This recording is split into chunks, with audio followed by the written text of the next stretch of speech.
Eto na guys, naibaba ko muna yung isang unang ginawa natin. Tapos eto na yung isa, nasakay ko na yung loom. So ito yung bagong papagawa nila. So eto guys,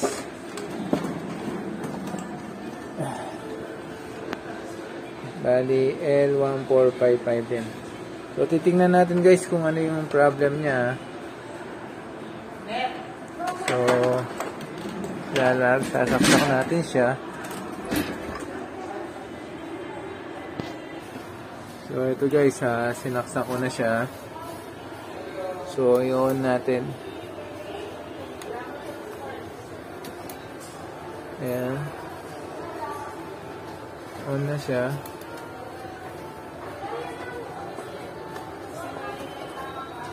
Try natin guys kung ano yung problem niya.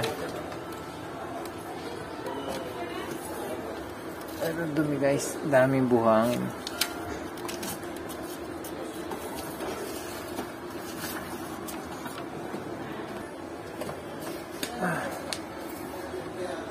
So ito guys, di pa lumilitaw.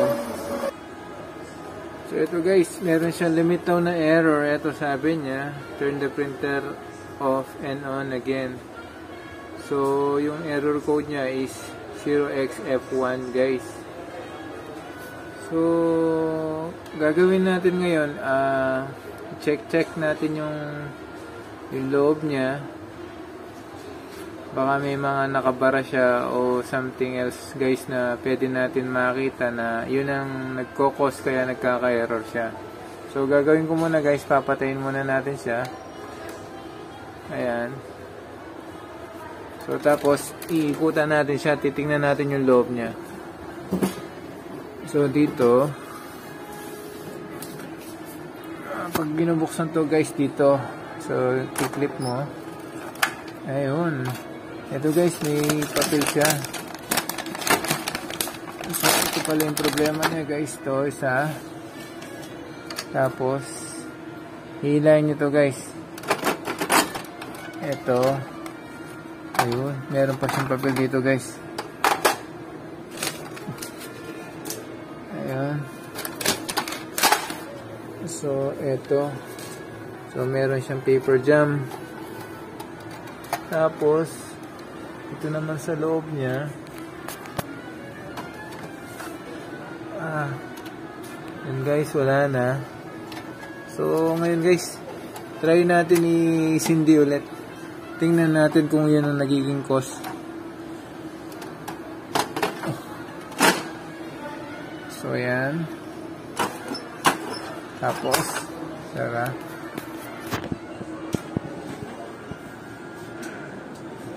Tapos guys, ito yung lukot niya. So i-on ulit natin guys. Ayan.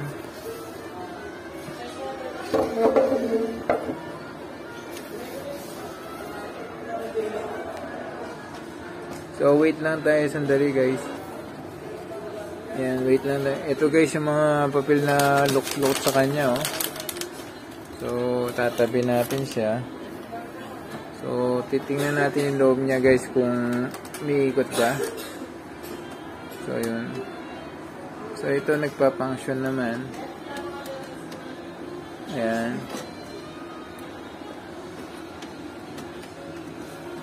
So as of now okay pa naman yun. Yan guys, hintayin lang natin mag-stable yung pinaka-head niya guys. Kasi habang nag-i-initialize setup siya sa kanyang sarili, kini-cleaning niya yung pinaka-head niya. So mamaya guys, kung mag-okay man to, gagawin natin,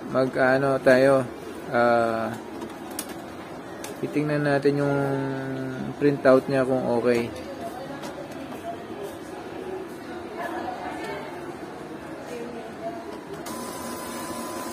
Ito guys, hindi pa siya tapos guys.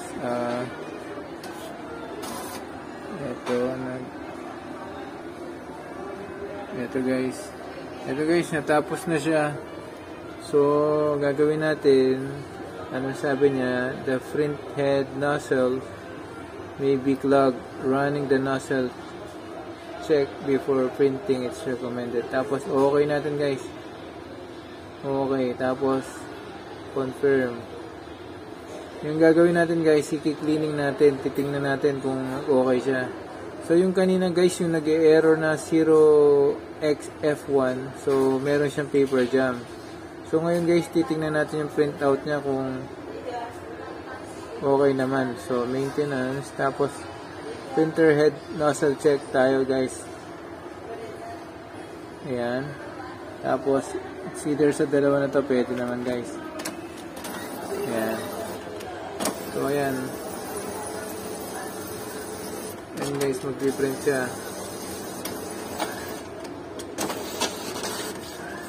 Ayan.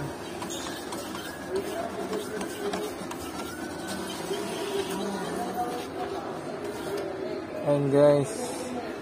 Ito guys, okay naman siya. Kaya lang doon sa block niya, doon sa bandang itaas, medyo running siya. So gagawin natin, magki-cleaning tayo ng head guys.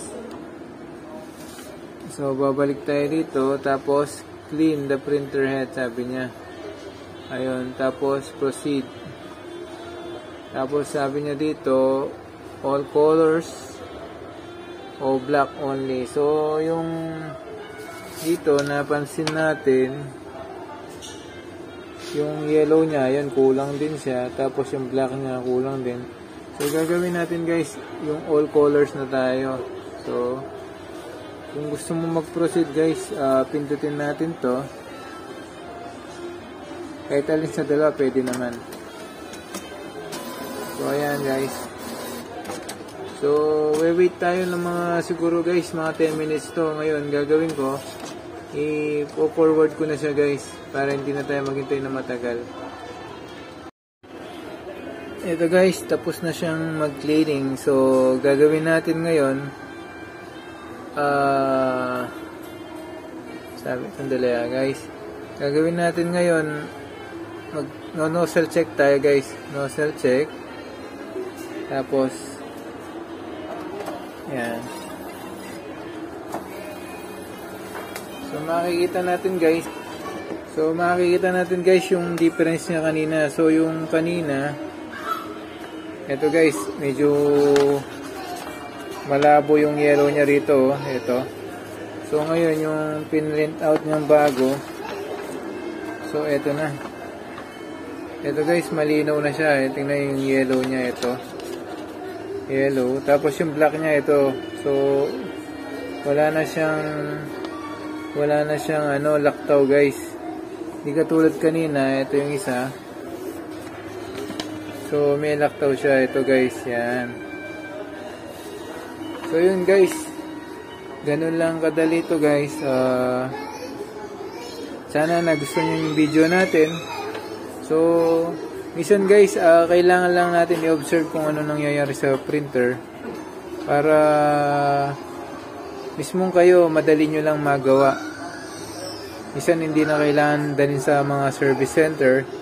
Pero kung halimbawa medyo nervyoso, dalhin nyo na lang sa akin guys. Sige guys, kung nagustuhan nyo to, paki-like at subscribe. Tapos paki-share na rin guys. Thank you so much. Until next time, meron na naman tayong happy customer. Thank you.